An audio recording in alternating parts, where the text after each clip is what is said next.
आज हम लोग S6 पेपर सॉल्व करने जा रहे हैं।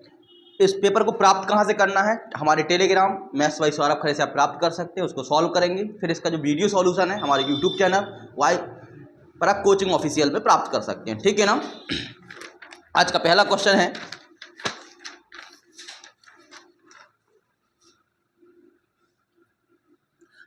है, two minus cos square theta, 2 minus cos square theta बराबर है 3 sine theta into cos theta.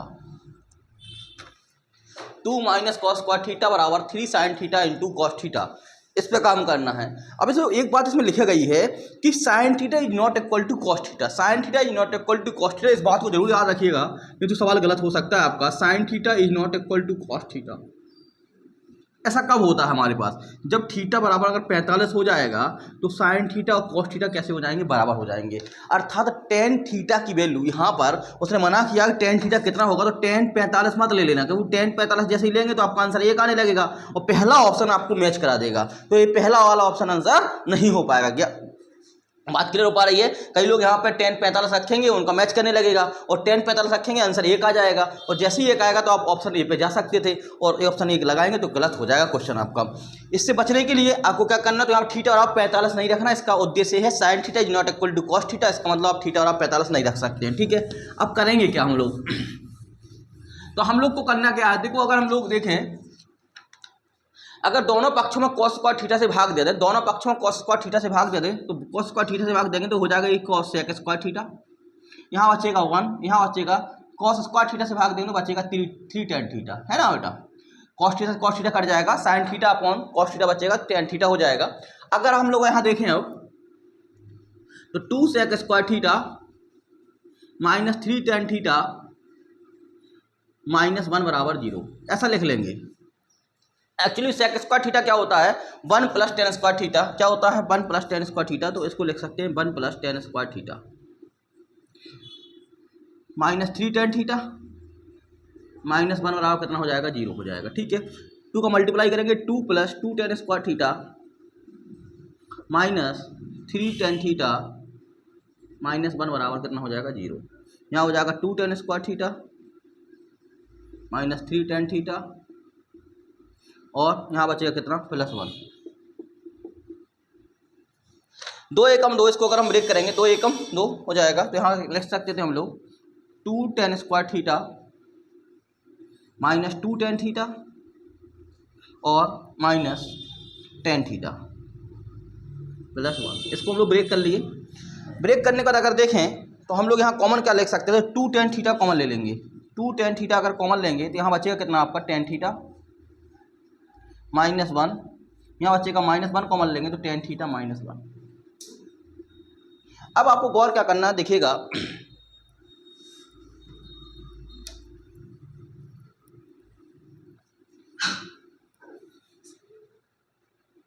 यहाँ पे tan थीटा -1 कॉमन ले लेंगे, tan थीटा -1 कॉमन ले लेंगे अगर इस वाले में, तो यहाँ बचेगा कितना, 2 tan थीटा -1 बराबर कितना हो जाएगा, 0। दोनों 0 के अलग अलग बराबर हो जाएंगे, तो tan थीटा -1 बराबर 0 होगा, यहाँ 2 tan थीटा -1 बराबर 0 होगा, या tan थीटा बराबर 1। देखो आ गया नहीं आ गया, tan थीटा बराबर 1, लेकिन इसको आप नहीं ले सकते क्योंकि मना किया गया था कि साइन थीटा बराबर cos थीटा नहीं होना चाहिए, तो आपको इसके पास जाना पड़ेगा। तो 2 tan थीटा बराबर 1 होगा, tan थीटा बराबर होगा 1/2। कितना होगा बेटा, 1/2। आंसर 1/2 आपका सही होगा, एक गलती से मत लगा देना, ऑप्शन बी सही हो जाएगा। क्वेश्चन नंबर 1 का क्या हो जाएगा, ऑप्शन बी। अगला देखिएगा,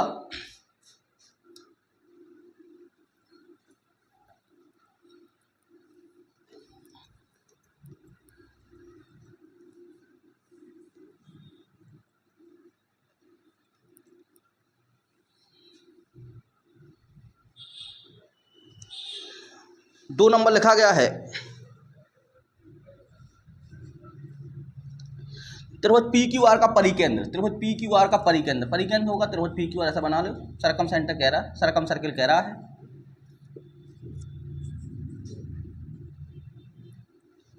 ओ पी क्यू देखिएगा, कह रहा है ओ त्रिभुज ओ कोण पी क्यू आर का परिकेंद्र है, ओ त्रिभुज पी क्यू आर का परिकेंद्र होना चाहिए, त्रिभुज कर लीजिए, त्रिभुज पी क्यू आर का परिकेंद्र है, ठीक है। यदि ओ पी क्यू 30 है, ओ पी क्यू,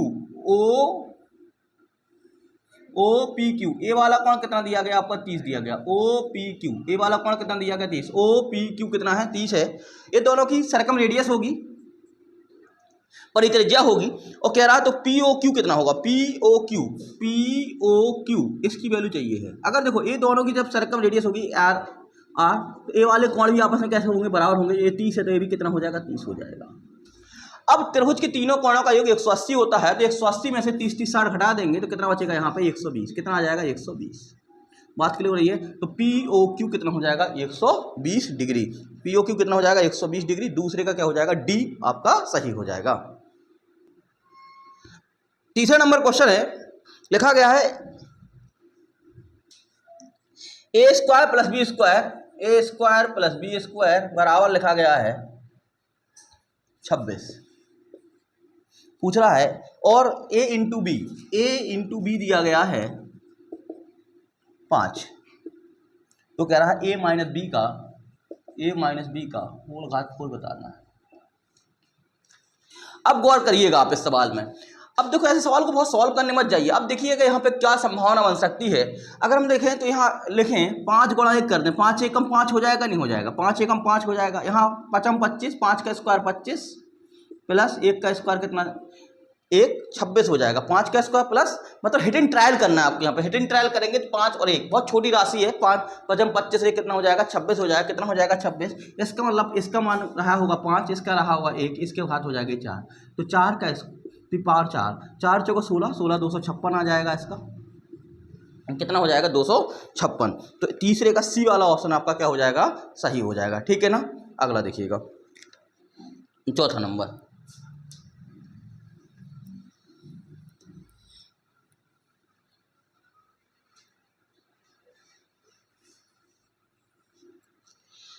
अट्ठाईस सेंटीमीटर भुजा वाले वर्ग के परिवृत्त और अंतर्वृत्त के बीच का भाग का क्षेत्रफल क्या है। 28 सेंटीमीटर भुजा वाले वर्ग के, अगर 28 सेंटीमीटर भुजा वाला वर्ग है तो कहना चाह रहा है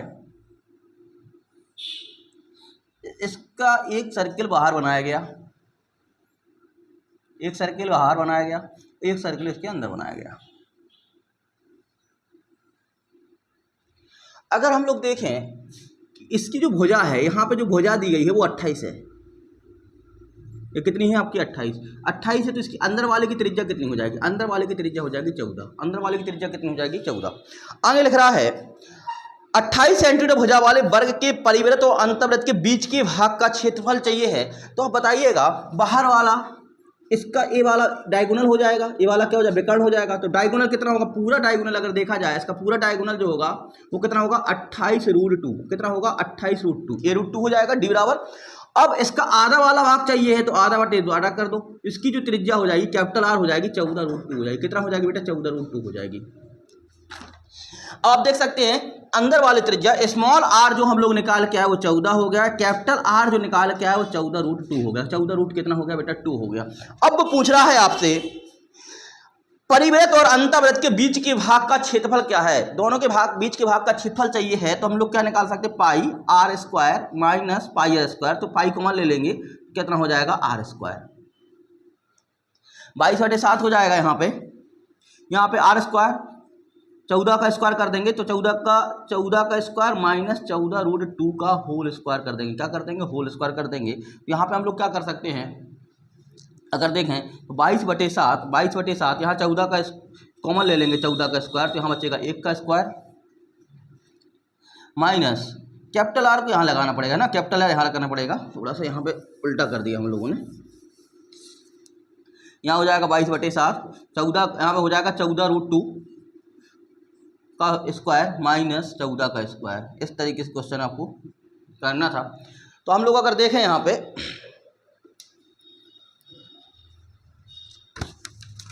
हो जाएगा 22/7 इंटू 14 का स्क्वायर अगर कॉमन लेंगे तो 2 का स्क्वायर कितना आएगा 2 माइनस 1 इतना बचेगा यहाँ पे, तो यहाँ पे बचेगा 22/7 इंटू 14 गुणा 14 इंटू कितना हो जाएगा 1, 7 दूनी कितना हो जाएगा 14।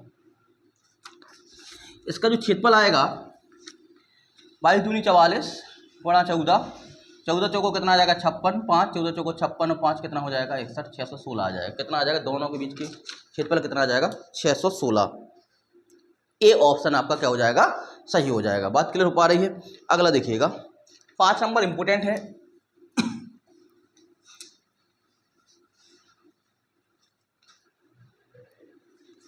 5 नंबर में क्या लिखा गया है पहले तो आप समझिएगा। कह रहा है 1,25,000 रुपये मूल्य वाली एक उड़ान पर हवाई कंपनी उसके मूल्य के पहले 37.5% पर 62.5% की छूट देती है। शेष राशि पर हवाई कंपनी 37.5% की छूट देती है, तो उड़ान पर दी गई कुल प्रतिशत छूट क्या है। आपको छूट निकालना, परसेंटेज निकालना। तो जो आपका 1,25,000 दिया गया इससे कोई लेना देना है नहीं एक्चुअली में, है ना, क्योंकि हम लोग को परसेंटेज चाहिए है। पहला कह रहा है हवाई कंपनी उसके मूल्य के 37.5%। 37.5% होता क्या है, 37.5% होता क्या है। जैसे जिसको नहीं आ रहा वो क्या करेंगे, 37 सही 1/2 लिख सकते थे इसको हम लोग, 37 सही 1/2 लिख सकते हैं। 37 दूनी 74, 75/2 लिखेंगे और 75/2 लिखेंगे। परसेंट को कहते हैं 1/100, तो 25 थी 75, 25 चौको 100, 3/8 कहते हैं। ठीक है ना, डायरेक्ट आप समझ पा रहे होंगे कि 37.5 को कहते हैं आपका 3/8। इस बात को आप याद रखिएगा, 37.5 को कहते हैं 3/8। और 62.5 को इसी प्रकार 62.5 करेंगे आप। 62.5 की जो वैल्यू आती है वो 5/8 आती है। जैसा हमने ये वाला खोला था इसी प्रकार से आप ब्रेक कर सकते हैं। 62 से 1/2 हो जाएगा, फिर उसको सॉल्व करेंगे। परसेंट माना होता है 1/100, तो 62.5% की वैल्यू होती है 5/8 और 37.5 की वैल्यू होती है 3/8। अब आपको करना क्या है, हमने दोनों बातें यहाँ पर क्लियर कर ली कि 37.5% क्या है और 62.5% क्या है। अब वो कह रहा है कि 1,25,000 रुपये मूल्य वाली एक उड़ान पर हवाई कंपनी उसके मूल्य के पहले 37.5% पर, देखिएगा यहाँ पे ग्राफ हम लोग ड्रा कर रहे हैं। पहले 37.5%, 37.5% कितना होता है 3/8, 3/8। अब बचेगा क्या, ये आपका कितना है 3/8 है। यहाँ बचेगा कितना, अगर 8 में 3 चला गया तो कितना बचेगा 5/8 बचेगा। 3/8 हो गया, 8 में अगर 3 चला गया कितना बचेगा 5/8। ठीक है ना। इसके बाद पहले पर कितना डिस्काउंट दे रहा, पहले 37.5% पर 62.5% की छूट देता है। 62.5% की इस पहले वाले में, इस वाले पहले वाले पार्ट में वो 62.5% की छूट देता है, मतलब 5/8 की छूट देता है। कितने की छूट देता है बेटा 5/8 की छूट देता है। ठीक है, हमने कहा कि 5/8 की छूट दे देता है। कितना देता है 5/8 की छूट दे देगा। ठीक है, अंग कह रहा है शेष राशि, शेष राशि हमारे पास यही थी। शेष राशि कितनी थी, यही थी। शेष राशि पर हवाई कंपनी 37.5% की छूट देती है। शेष राशि पर 37.5% छूट देती है, मतलब 3/8 की छूट देती है। तो यहाँ पर कितना हो जाएगा 3/8 की छूट देती है। आप अगर देखें यहाँ वाले में कितना छूट दिया उसने 15/8 दिया, यहाँ वाले में कितना छूट दिया 15/8 दिया। उसकी टोटल छूट कितनी हो गई 64 होगा। 15/64 छूट दिया, यहाँ कितना हो जाएगा 15/64 हो जाएगा। ठीक है, आपकी कुल टोटल छूट कितनी हो गई 30/64 हो गई। कुल टोटल छूट कितनी हो गई 30/64। आप सॉल्व कर सकते हैं। आपका जो टोटल छूट हो गई 15 30/64 छूट हो गई। इसको अगर परसेंटेज बदलने जाए तो बड़ा 100% कर दीजिए, बस कितना करना 100% कर दीजिएगा। अगर हम 4 से भाग दें इसमें 4 16 और 4 कितना हो जाएगा 25 हो जाएगा। 8 2 8 हो जाएगा, 2 15 हो जाएगा। गुणा कर देंगे 25 पंचे 125, 12 25 एकम 25, 12 37 बटे 8, 8 चौको 32 हो जाएगा, 5 बचेगा और 56, 8 7 56 ज़्यादा हो जाएगा, 8 6 48, 46 सही 7/8% का टोटल डिस्काउंट जो दिया गया है 46 सही 7/8 का दिया गया है। बात क्लियर हो पा रही है। तो बस आपको परसेंटेज इसमें खेलना था। तो ऑप्शन सी इसका सही हो जाएगा। ऑप्शन सी 5 में का क्या हो जाएगा ऑप्शन सी। अगला देखिएगा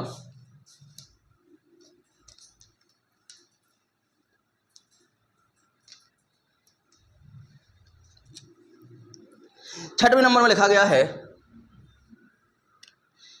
ये तो आसान क्वेश्चन है। x + 1/x की वैल्यू दी गई है 5/3।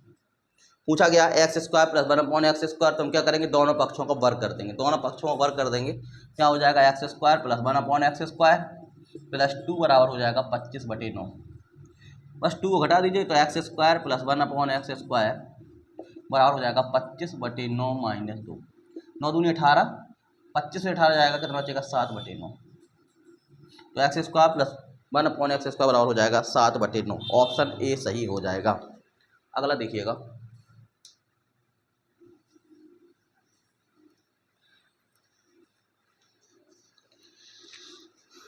7 नंबर। यदि संख्या 48,327 और इसके बाद स्टार लिखा गया, लंबी संख्या 48, 32, 7 स्टार 8 कॉमा 11 से विभाजित हुए तो स्टार के स्थान पर क्या आएगा, ये सब पूछा गया है ना। पूछा है, एक संख्या लिखी गई है 48, 32, 7 स्टार और 8, 11 से विभाजित है तो स्टार के स्थान पर क्या आएगा। 11 की विभाज्यता का नियम क्या है। 11 की विभाज्यता का नियम है कि किसी संख्या के, यदि किसी संख्या के सम स्थानों के अंकों का योग और विषम स्थानों के अंकों का योग का अंतर या तो 0 होगा या 11 का क्या होगा, गुणज होगा। या तो 0 होगा या 11 का क्या होगा बेटा, गुणज होगा। तो आपको क्या करना है, अर्थात अल्टरनेट निकाल लिया करो बस से 8, 7, 15, 15 और 3 कितना हो जाएगा 18, 18 और 4 कितना हो जाएगा 22। अल्टरनेट कहते हैं, समस्थान और विषम क्या हो जाए, अल्टरनेट हो जाएंगे। Star 2 8, 8 2 10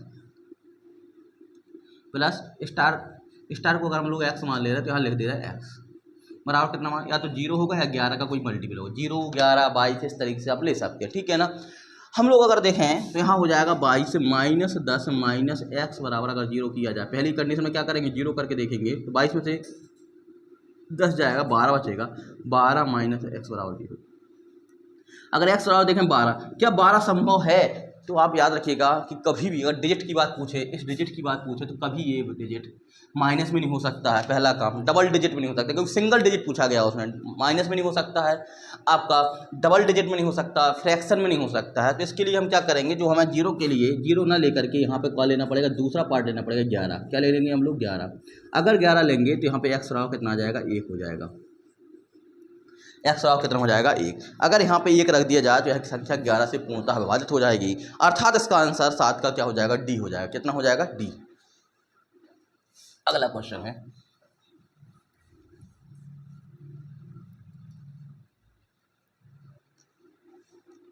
8 number. ये भी विभाज्यता का नियम है, बहुत अच्छे तरीके से सवाल देखिएगा। रेलवे पूछा गया है 335 को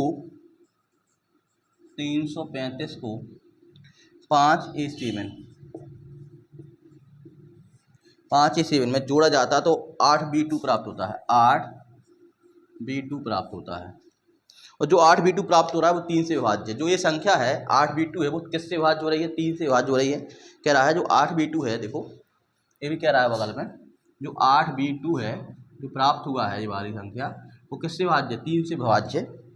तो ए का महत्तम संभव मान क्या होगा, ए का मैक्सिमम मान निकालना हम लोग को। क्या निकालना बेटा, ए का महत्तम मान निकालना। अब देखो 7 5 12, 7 5 12 2 आ गया, यहाँ पे एक कैरी आएगी नहीं आएगी, यहाँ पे कितना आएगी, एक कैरी आएगी, तो एक और हो जाएगा। और देखो 5 3 8, तो मतलब यहाँ से कोई कैरी नहीं आ रहा, आप ये बात समझिएगा। 7 5 12 का कैरी यहाँ जा रहा है, लेकिन यहाँ पे जोड़ने के बाद आप देखें बी के बाद 5 3 8, क्या यहाँ से कोई कैरी गया इस लाइन से, नहीं गया। पहले कैरी का खेल समझिएगा। इसका मतलब है अब हमारे पास यहाँ क्या हो सकता है, मैक्सिमम कितना लिख सकते हैं, बी की वैल्यू मैक्सिमम कितनी लिख सकते हैं, 9 तक पहुँच सकते हैं। अगर बी का मान मैक्सिमम लेंगे तभी हमारे पास ए का मान मैक्सिमम हो पाएगा। अगर 9 रखेंगे बी का मान, क्या 3 से भाज्य हो पाएगा, 8 9 2, क्या 9 3 से भाज्य हो पाएगा, क्यों नहीं हो पाएगा। 8 2 10, 10 9 19, कितना हो जाएगा 8 2 10, क्योंकि ये संख्या 3 से भाज्य होना चाहिए। 3 की भाज्यता का नियम क्या है, अंकों का योग 3 से भाज्य होना चाहिए। तो हम यहाँ पे देखें 8 2 10, 10 प्लस बी 3 से भाज्य करने के लिए सबसे मैक्सिमम नंबर, बड़ा नंबर क्या है 9, 9 आ नहीं पाएगा। अगर यहाँ पे हम 8 रख दें, बी वाला कितना रख दें 8, तो 3 6 18, 3 से क्या हो जाएगा विभाज्य हो जाएगा। इसका मतलब है कि बी की वैल्यू हमारी कितनी रही होगी, बी की वैल्यू 8 रही होगी। ये संख्या 3 का भाग इसमें पूरा पूरा जा रहा। अब 8 बनाने के लिए कैरी जाना नहीं है, 3 और 1 4 हो चुका, तो ए का मान कितना होना चाहिए, 3 और 1 4 हो चुका, ए का मान कितना होना चाहिए 4, कितना होना चाहिए 4, 3 और 1 4 और 4 8, तो ए बराबर मैक्सिमम ए की वैल्यू कितनी हो पाएगी 4, इससे ज़्यादा नहीं हो पाएगी। तो ए का मैक्सिमम मान जो होगा वो कितना होगा बेटा 4 होगा, ए के मैक्सिमम मान कितना होगा 4। तो इसका ऑप्शन हो जाएगा डी, 8 का क्या हो जाएगा डी हो जाएगा, ठीक है ना। अगला सवाल देखिए 9 नंबर।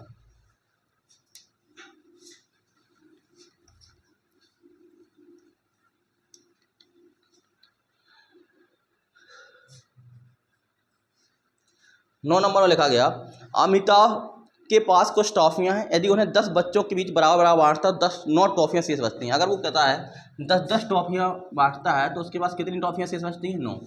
इसके बाद कह रहा है अगर वह 9 टॉफियाँ बांटता है, 9 टॉफी बांटते तो उसके पास कितनी टॉफियाँ शेष बचती हैं? 8। यदि वह 8 टॉफियाँ बांटता है, इसी प्रकार कह रहा है 8 बांटता है उसके पास कितनी बचती हैं? 7। ठीक है ना। अमिताभ के पास कुछ संख्या में टॉफियाँ, यदि उन्हें 10 बच्चों के बीच बराबर बराबर टॉफियाँ बांटता है तो 9 टॉफियाँ शेष बचती हैं, और यदि 9 बच्चों के बीच बांटता है तो 8 शेष बचती हैं। इसी प्रकार तब तक जब वह 5 बच्चों के बीच बराबर बांटता है तो शेष कितनी बचती हैं? 4। अगर वो 5 बांटता है तो अब कितनी बचती हैं? शेष बचती हैं उसके पास 4। ये उसकी कहानी बताई है पूरी। अब आप समझिएगा पूरे कॉन्सेप्ट को। अगर 10 बांटता है तो शेष बचता है 9, 9 बांटता है शेष बचता है 8, 8 बांटता है शेष बचता है 7, 5 बांटता है शेष बचता है 4। आपको करना क्या चाहिए था? 10, 9, 8 और जाकर के 5 का क्या ले लेना? एलसीएम।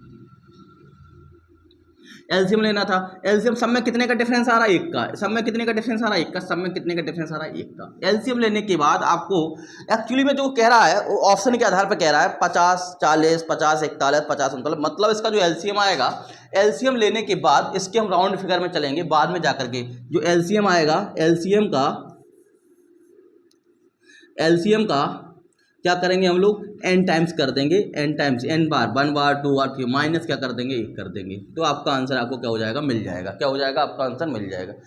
अब एग्जाम में कैसे लगा दे सवाल को? एग्जाम में ऑप्शन पे चले जाओ। वो कह रहा 10 का भाग देने पर 9 शेषफल बचता है। 10 का भाग देने पर 9 शेषफल बचता है। सबसे बड़ी रकम यहाँ 10 दिया गया।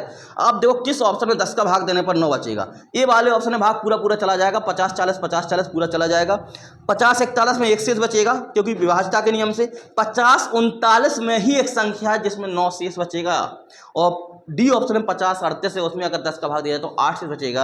आपको कुछ करना ही नहीं था। जब भी एलसीएम के इस टाइप के सवाल आए तो आप पहले नंबर किस पे चले जाएं? डिविजिबिलिटी पे चले जाएं, विभाज्यता के नियम पे चले जाएं। तो इसका ऑप्शन क्या हो जाएगा? आपका सी हो जाएगा। बात क्लियर हो पा रही है? जब 50, 39 में भाग देंगे तभी 9 बचेगा। 10 का भाग देंगे, जब 10 का भाग देंगे कितना बचेगा? 9 बचेगा। और भी आप फॉलो कर सकते हैं। 5 का भाग देंगे तो आपको शेष 4 बचने लगेगा। तो ऑप्शन इसका सी देखते ही आ जाएगा। बड़ा सवाल जरूर लग रहा था, तो डिविजिबिलिटी के आधार पर अगर देखेंगे सवाल आपका आसान था। ठीक है। अगला संख्या सवाल देखिए 10 नंबर, वो भी आपका एलसीएम का लिया गया और ये आपका एसएससी पूछा गया क्वेश्चन है। 10 नंबर देखिएगा।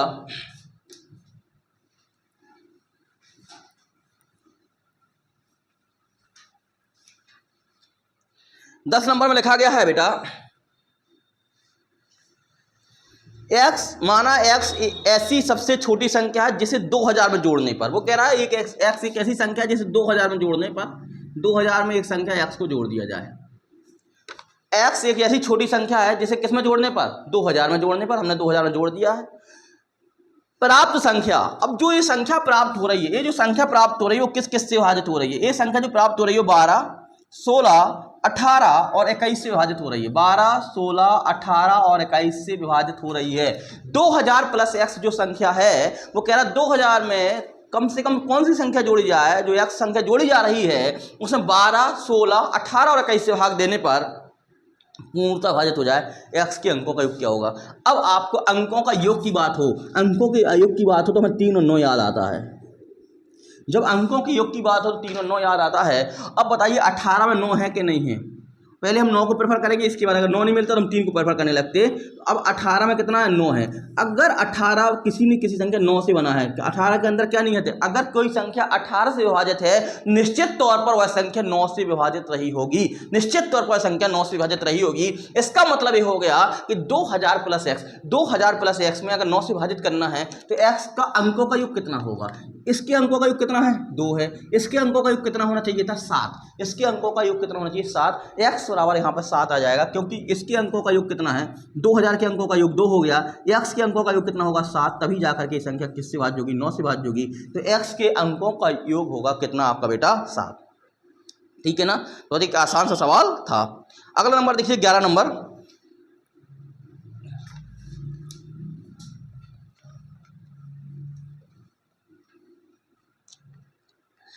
11 नंबर में लिख रहा है, जैसे लिखा गया है 1, 2, 3, 4, 5 इस तरीके से एक संख्या लिखी गई है। तो इसमें 3009 डिजिट्स कितने का यूज करना है हम लोगों को?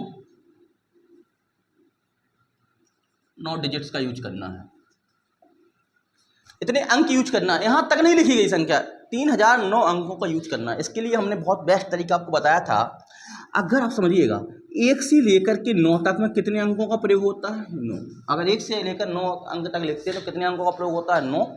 1 से लेकर के 99 तक लिखने पर कितने अंकों का प्रयोग होता है, तो 2889, 189 कितना होता है, 189। कितना होता है, 189। 1 से लेकर 999 का यूज करते हैं तो यहाँ होता है 2889। कितना होता है, 2889। 1 से लेकर 9999 अंकों का प्रयोग करते हैं तो होगा 3889, 3889। इसी प्रकार से आपको याद करना है। 1 से लेकर 9 तक का अगर यूज करेंगे तो 9 आएगा, 1 से लेकर 99 का आएगा तो 189, 189 हो जाएगा। अब याद कैसे करेंगे, 90 अंक है, 90 दूनी 180 तो हो ही जाएगा, 9 और हो जाएंगे जो 89 हो जाएगा। 903 अंक है, 9 3 2700, 27 को नजदीक जाएंगे 2889। 4 अंक 9 चौको 3600 से ऊपर होना चाहिए, 9 चौको 3600, 3889। इस तरीके से आप उसको सॉल्व कर सकते थे। अब हमें ये पता चल गया, देखो इस वाले से, कि 1 से लेकर 999 तक लिखने पर, अगर 1 से लेकर 999 तक लिखेंगे हम लोग, 1 से लेकर के 999 तक अगर लिखा जाएगा, 1 से लेकर, तो 2889 अंकों का प्रयोग कर लेंगे। कितने प्रयोग कर लेंगे, 2889 अंकों का प्रयोग कर लेंगे हम लोग। हमारे पास कितने डिजिट है, 3009। 3009 डिजिट में से घटा दो, 3009 में से इतने अंकों का प्रयोग कर लिया। अगर हम 3009 में से 2889 घटा दें, है ना बेटा, 0, 10 में से 8 गया 2, यहाँ बचेगा 120। 120 डिजिट और बचे, 120 डिजिट और बचे। अब जो ये 999 के बाद संख्या आएगी, मान लो 1000 जो आएगी संख्या, वो कितने कितने डिजिट की होंगी, 4 डिजिट की होंगी। अब इसके साथ आगे जो भी संख्या आएंगी वो 4 डिजिट की हो जाएंगी। जब ये संख्या 4 डिजिट की हो जाएंगी तो आप समझिएगा, जब ये संख्या 4 डिजिट की हो जाएंगी, हमारे पास 120 डिजिट है, तो कितनी संख्या और आ सकती है, तो 4 डिजिट का 4 का भाग दे दो, 4 तिहाई 120, 30 संख्या और काउंट करना पड़ेगा। 999 के बाद 30 संख्या और लिखना पड़ेगा। अब 999 के बाद 30 संख्या और लिखेंगे, बात क्लियर हो पाई है। इस तरीके से हमें कितनी संख्या और लिखना चाहिए, 4 अंक की 30 संख्या और लिखेंगे, 4 अंक की 30 संख्या और लिखेंगे, तो 30 इसमें जोड़ेंगे तो हो जाएगा आपका 1029। कितना हो जाएगा, 1029। तो 3009 डिजिट का यूज करना है तो 1029 तक आपको काउंटिंग लिखना पड़ेगी। ऑप्शन इसका हो जाएगा कौन सा वाला, बी वाला सही हो जाएगा। कौन सा हो जाएगा, बी वाला सही हो जाएगा। अगला क्वेश्चन दिया गया है 11 नंबर, 11 हो गया, 12 नंबर देखिएगा।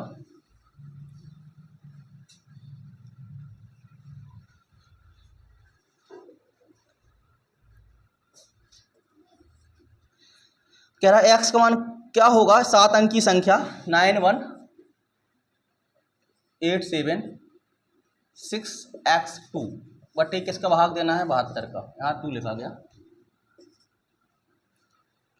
72 से भाज्य करना है। तो 72 को हम कोप्राइम फैक्टर में तोड़ लेंगे, कोप्राइम हो जाएंगे 8 गुणा 9। 8 की या 9 की भाज्यता में से कोई लगा दीजिए, 9 की भाज्यता आसान होगा। 9 की भाज्यता में डिजिटल सम या अंकों का योग लगाते हैं, अंकों का योग को हम डिजिटल सम से जल्दी सॉल्व कर लेंगे। क्या हो जाएगा, 9 तो हो ही क्या जी, 8 और 1 9, इसको छोड़ दीजिए, 7 और 2 9 हो गया। यहाँ पर कितना होना चाहिए, 6 और 3 9। अगर 3 हो जाएगा x बराबर कितना हो जाएगा, 3 हो जाएगा, तो यह संख्या 9 से भाज्य हो जाएगी। अब देख लो 8 से भाज्य होगा नहीं होगा, तो अंतिम 3 अंक 8 से भाग जो होना चाहिए, तो 8 का भाग 632 ले लीजिए, पूरा पूरा चला जाएगा। तो यहाँ पे x बराबर कितना हो जाएगा आपका, 3 हो जाएगा। क्या हो जाएगा, x बराबर 3। तो 12 का क्या हो जाएगा, ऑप्शन डी सही हो जाएगा। 112 का क्या हो जाएगा, डी हो जाएगा। ठीक है ना। अगला क्वेश्चन है 13 नंबर।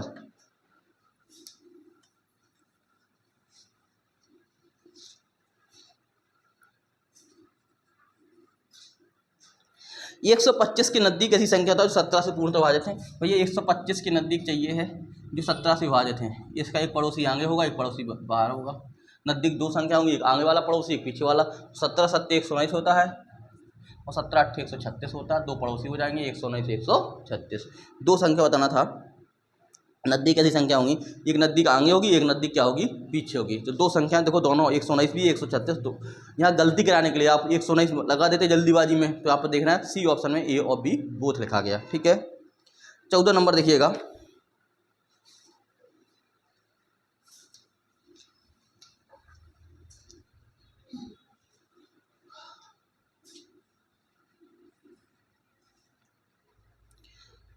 वो कह रहा है संख्या 9832 में कितना घटाया जाए ताकि शेष में 87 से भाग दे तो भागफल 47 प्राप्त हो।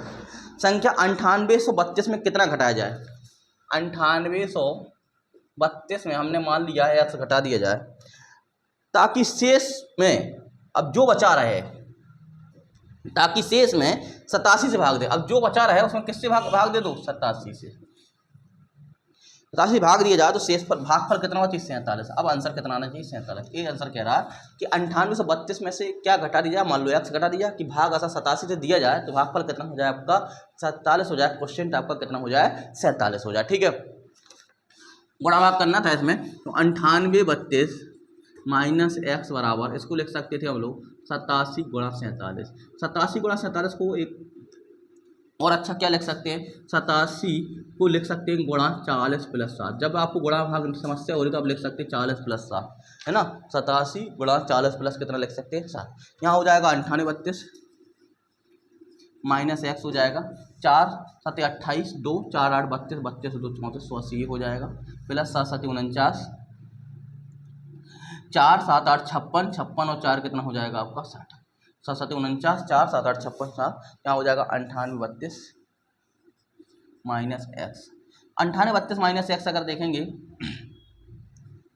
यहाँ पर जोड़ घटा लीजिएगा, माइनस एक्स बराबर यहाँ हो जाएगा 9, यहाँ हो जाएगा 8, यहाँ हो जाएगा 6 4 10 और 3 और 1 4, 44 89, यहाँ आएगा तो 9832 माइनस 40 89 घटा देंगे, बराबर कितना आएगा, एक्स आएगा। 12 से 9 जाएगा, 3 बचेगा, 9 बचेगा, 13 9 जाएगा, 4 बचेगा, 1 बचेगा, यहाँ 7 बचेगा, यहाँ बचेगा 5, 57 43, कितना आएगा 57 43। ऑप्शन सी वाला क्या हो जाएगा आपका, सही हो जाएगा। ठीक है ना, एक अच्छा सवाल था, गुणा भाग आपको अपने हिसाब से करना है।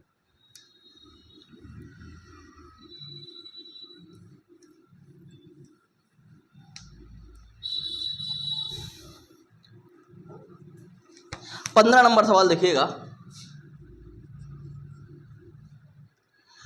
यदि संख्याएं 6 8 x माइनस 4 9 तथा x प्लस 4 का समांतर माध्य 9, समांतर माध्य क्या कह रहा है, किस किस संख्या कह रहा है, 6 8 x माइनस 4 9 और x प्लस 4 का समांतर माध्य 9 हो तो x का मान क्या होगा, का समांतर माध्य 9 हो तो आप क्या लिख सकते हैं, 6 plus 8 plus x minus 4 plus 9 plus x plus 4। कितनी संख्या है, 1 2 3 4 5, 5 का भाग दे दो। तो क्या रहा है, समांतर माध्य कितना है, बराबर किसके कर दें हम लोग, बराबर 9 के कर दें। ठीक है ना, क्या हो जाएगा, ये 4 से 4 कैंसिल हो जाएगा, 9 8 17 17 और 6 23, 23 हो जाएगा, प्लस 2x बराबर 45, 2x बराबर 45 माइनस 23, 2x बराबर हो जाएगा 5 में 3 गया 2, x और 11। ए ऑप्शन इसका क्या हो जाएगा, सही हो जाएगा। 16 नंबर सवाल देखिएगा,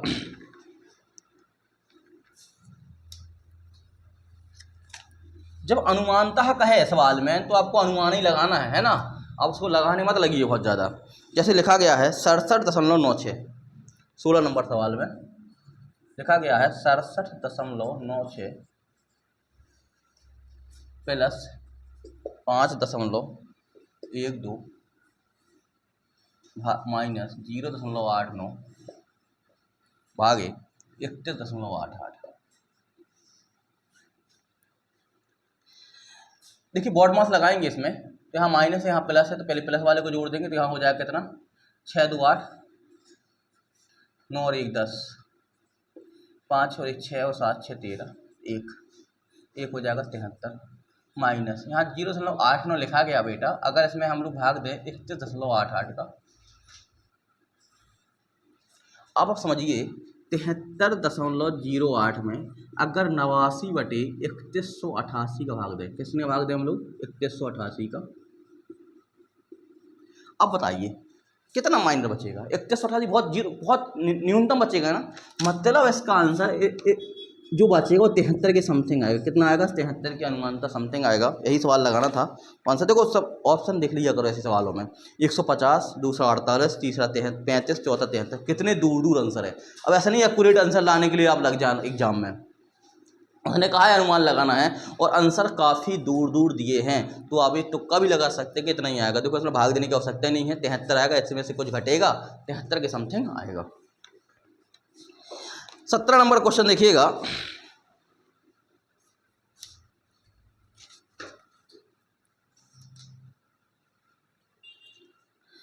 सत्रह नंबर क्वेश्चन में लिखा गया है, दो ट्रेनें ए और बी जिनकी लंबाइयां 195 और 165 मीटर है समांतर पटरियों पर एक ही दिशा में चल रही हैं। ए और बी चाल क्रमशः 77 किलोमीटर प्रति घंटा और 85 किलोमीटर प्रति घंटा है, तो उनके द्वारा एक दूसरे को पार करने में कितना समय लगेगा। एमटीएस में क्वेश्चन पूछा गया वाला। यहाँ देखा जाए तो दो ट्रेनें एक ही ट्रैक पर चल रही हैं, एक दूसरे को पार कर रही हैं, 195 मीटर और इसकी लंबाई 165 मीटर। पहले वाले की जो चाल बता रहा है 77 किलोमीटर प्रति घंटा, ये चल रही 77 किलोमीटर प्रति घंटा की स्पीड से, ये चल रही है आपकी 85 किलोमीटर प्रति घंटा की चाल से। दूसरे को पार करने में कितना समय लगेगा। अब वो कह रहा है इन दोनों को एक दूसरे को पार करना है, ठीक है, तो चाल बराबर होता है दूरी बटे समय, आप जानते ही है। अब दो ट्रेनें जब एक दूसरे के सापेक्ष एक दूसरे के साथ चल रही हैं तो चालें क्या होंगी, डिफरेंस आ जाएगा, सापेक्ष चाल का डिफरेंस आ जाएगा, डिफरेंस निकाल लेंगे तो यहाँ पर कितना हो जाएगा 85 माइनस 77 है किलोमीटर प्रति घंटा में दोनों, तो इसको बदल लेंगे मीटर प्रति सेकंड में 5/18 में। लंबाई हमेशा जुड़ती है, लंबाई हमेशा क्या होती है, जुड़ती है, तो क्या हो जाएगा 5 5 10 हो जाएगा, 9 6 15 1 16 हो जाएगा, 360 बटे हो जाएगा आपका कितना टी, यही टी सेकंड पार करेंगे। 15 में 7 जाएगा 8 बचेगा, 8 गुणा 5/18 इंटू 360 बटे कितना हो जाएगा बेटा टी। 8 5 40, 40 से कितना बचेगा 9 बचेगा और टी बराबर 18 9 162 सेकेंड्स आ जाएगा। कितना आ जाएगा टी बराबर 162 सेकेंड, 162 सेकेंड। तो आपका क्या हो जाएगा, ए ऑप्शन सही हो जाएगा। 18 नंबर को मोस्ट इंपोर्टेंट लगाइएगा। 17 वाला हो गया, 18 नंबर देखिएगा।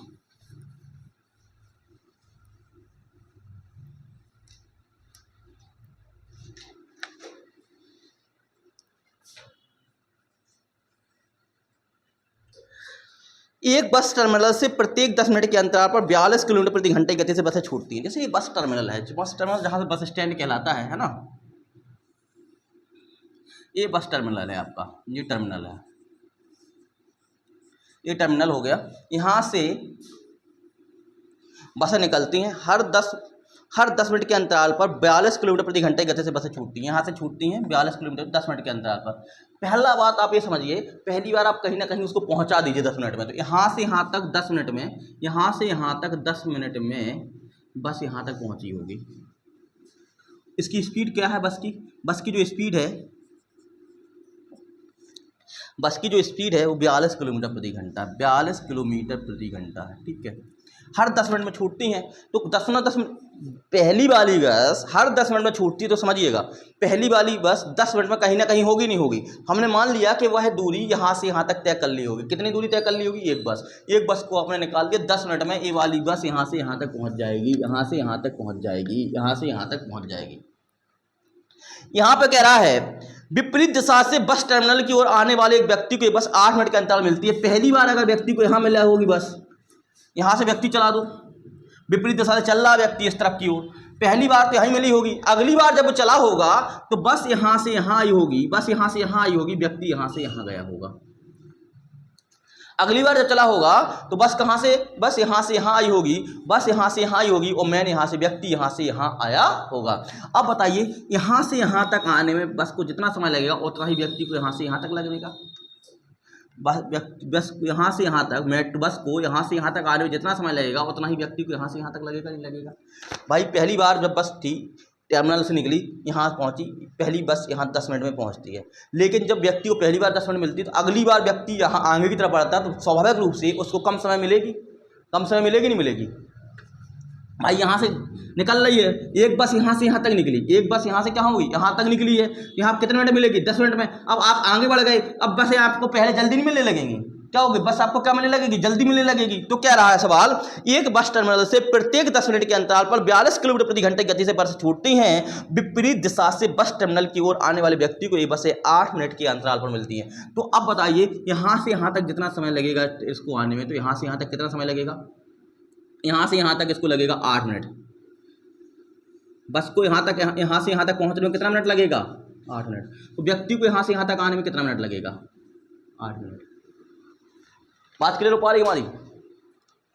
यहाँ से यहाँ तक आने में कितना मिनट लगेगा? 8 मिनट। तो यहाँ से यहाँ तक आने में कितना लगेगा व्यक्ति को? जब व्यक्ति एक टर्मिनल से निकलने के बाद वो यहाँ 8 मिनट मिलती है, तो यहाँ से यहाँ तक व्यक्ति चलेगा तो उसको 8 मिनट लग गए, यहाँ से यहाँ तक बस चलेगी तो 8 मिनट लग गए। इसके बाद बताइए टर्मिनल में बस को यहाँ से यहाँ तक आने में 10 मिनट लगता है, यहाँ से यहाँ तक आने 8 मिनट लगता है, तो यहाँ से यहाँ तक बस को आने में कितना मिनट लगेगा? 2 मिनट लगेगा।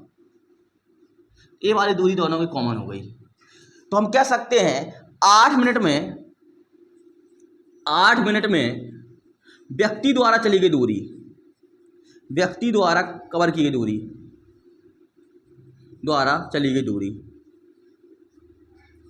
बराबर होगी 2 मिनट में बस द्वारा चली गई दूरी।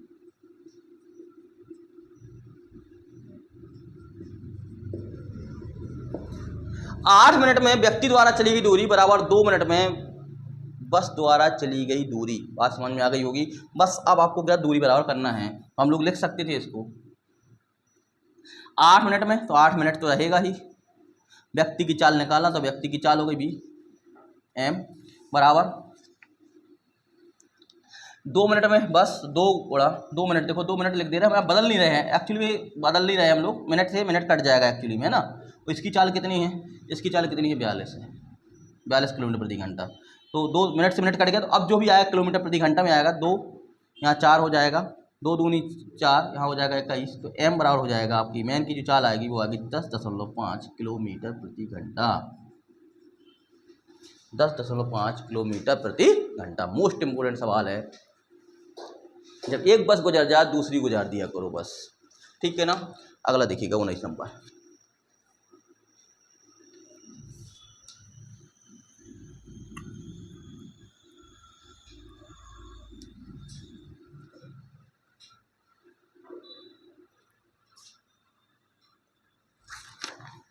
उन्नीस नंबर लिखा गया, एक वस्तु के अंकित मूल्य पर प्रत्येक पर x% 2 क्रमिक छूटें देने के बाद कुल 408 रुपये की छूट प्राप्त होती है यदि वस्तु का अंकित मूल्य 800 रुपये हो। वस्तु का अंकित मूल्य कितना हो? 800 रुपये हो, तो x का मान कितना होगा भैया? 800 रुपये पर 2 छूटें प्राप्त हो रही हैं, तो 100 माइनस x बटे 100 होता है। दूसरी भी 100 प्राप्त हो रही है, 100 माइनस x बटे कितना हो जाएगा? बराबर कितना हो जाएगा आपका? 408। कह रहा है एक वस्तु के अंकित मूल्य पर प्रत्येक पर x% की 2 क्रमिक छूट देने के बाद कुल छूट 408 रुपये प्राप्त हो जाती है। 408 रुपये कुल छूट प्राप्त हो जाती है, तो ये आपका कितना हो गया? प्राप्त हो जाती है। तो वस्तु का अंकित मूल्य ज्ञात कीजिए।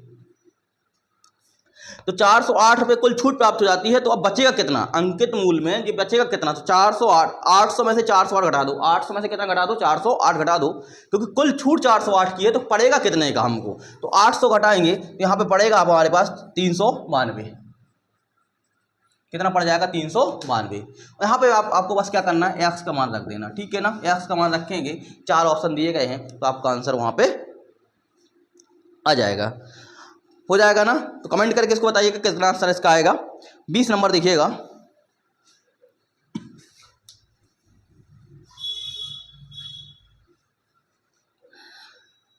बीस नंबर भी बहुत आसान सा सवाल है।